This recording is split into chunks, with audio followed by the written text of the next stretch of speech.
Hi po! Welcome back po ulit sa aking YouTube channel.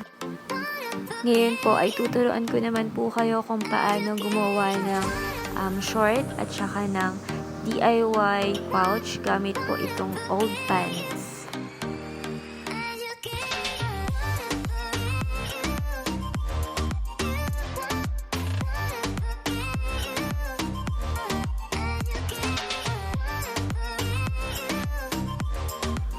So, ayan po, kailangan po pantayin muna po natin yung ating pants bago po natin siya i-cut. Dahil hindi po ako gumamit ng ball pen or lapis sa paggunit, ginamit ko na lang po itong gunting para maging tanda po kung gaano po siya kahaba gugupitan.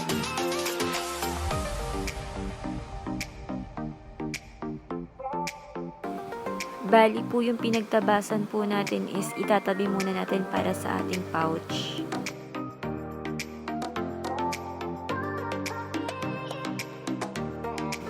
Bali ganyan lang po kahaba yung shirt na gusto kong ikat sa kanya.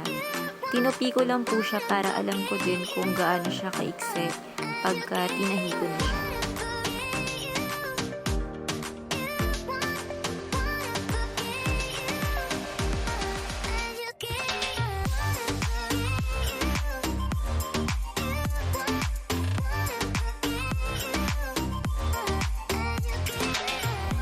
Bali, una muna po nating tahiin is yung gagawin nating short. Bali, mapapansin niyo po is tinupi ko po yung aking short kasi gusto ko po yung may ganitong klaseng design.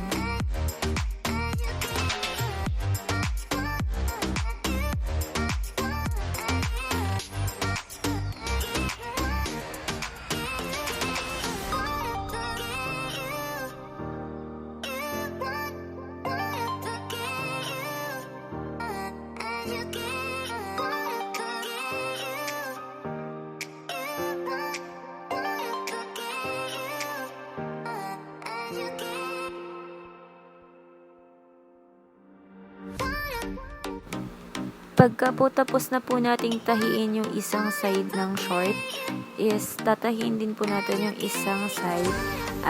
Sukatin muna po natin siya para sure po tayo na pantay din.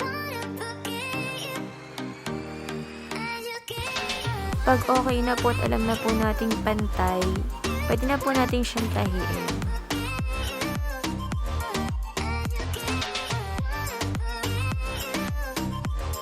Mas okay po kung gagamit din po kayo ng pin para sure din po kayo na pantay yung pagkakatahi niyo.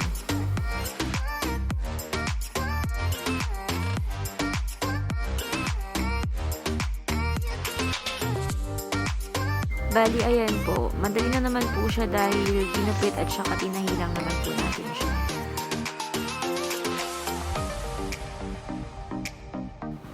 Bali, ganito na po yung magiging itsura niya pagkatapos natin siyang tahiin.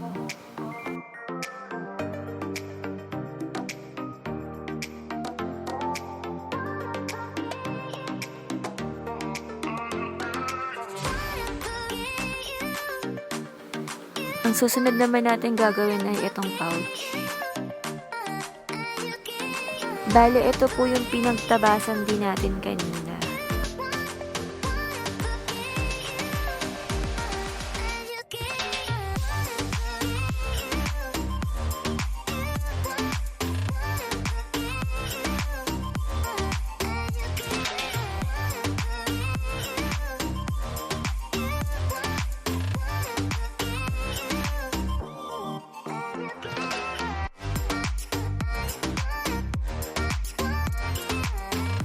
Bali, ginupit ko lang po siya para magkaroon po siya ng shape at sumakto po dito sa gagamitin nating zipper.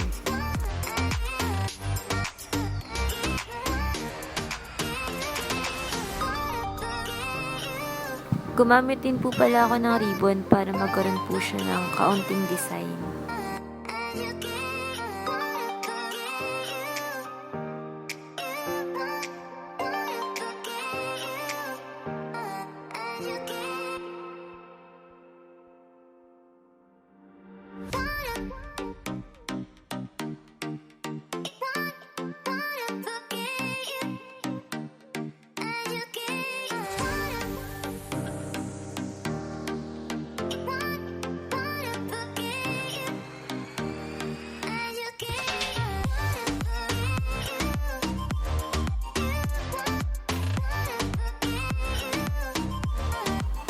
tinahi ko lang po yung part ng paglalagay ng zipper. Bali, half inch lang po yung size ng tinahi ko.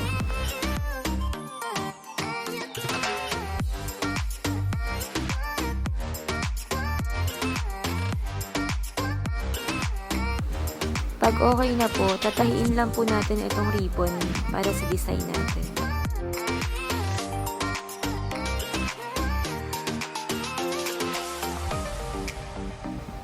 Pag okay na po, ikakabit lang po natin yung zipper. Yung zipper na ginamit ko po dito is yung mga zipper po na ginagamit sa mga palda.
Bali, binuksan ko lang po na kaunti yung zipper para po ma-fit ko po yung tela at saka hindi po siya madaanan ng karayom kasi pwede rin po siyang maputol.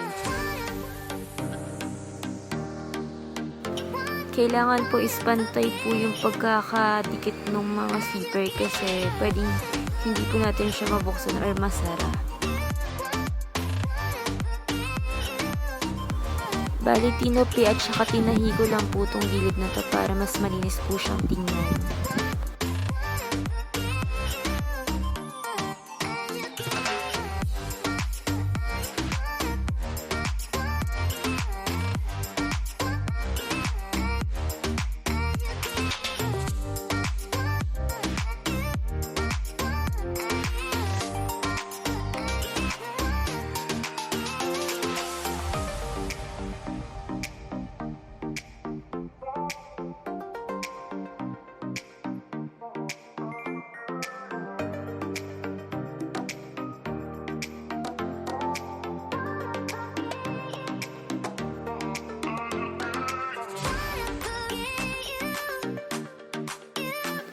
Bali, pagtapos na po nating tahiin lahat, buksan lang po natin yung zipper niya.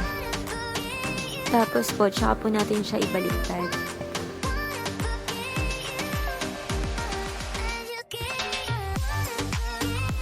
Pwede rin naman po kayong gumawa ng coin purse gamit yung pinagtabasan po ng pants.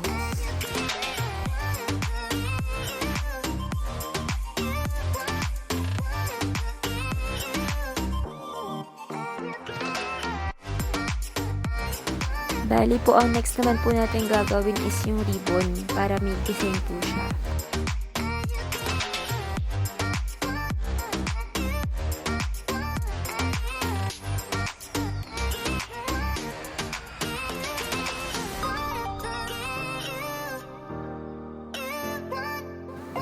Bali po sa paggawa ng ribbon, meron po akong nauna pang video na in-upload po kung paano gumawa ng ganitong klaseng ribbon. Bali, ilalagay ko na lang po dito sa description box po yung link para mapanood nyo rin po siya.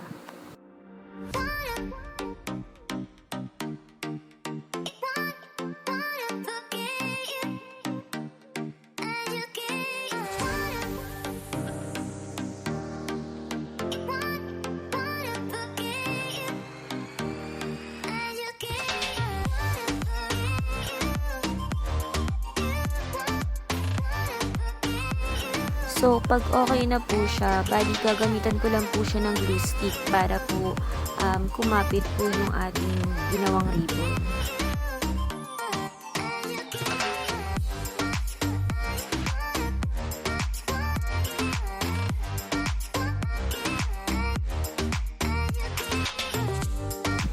Kung meron din po kayong mga design na pwedeng ilagay, mas okay po siya para mas maging maganda po siyang tingnan.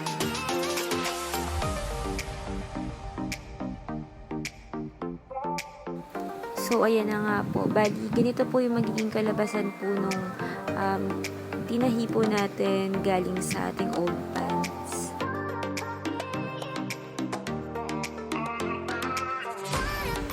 Bali, dalawa po yung nagawa po natin sa ating old pants. Bali, yung isa po ay short at saka ito pong ating makeup pouch. Salamat po ulit sa panonood. Sana po may tutunan po ulit kayo. Thank you for watching everyone. Bye! See you on my next video. God bless!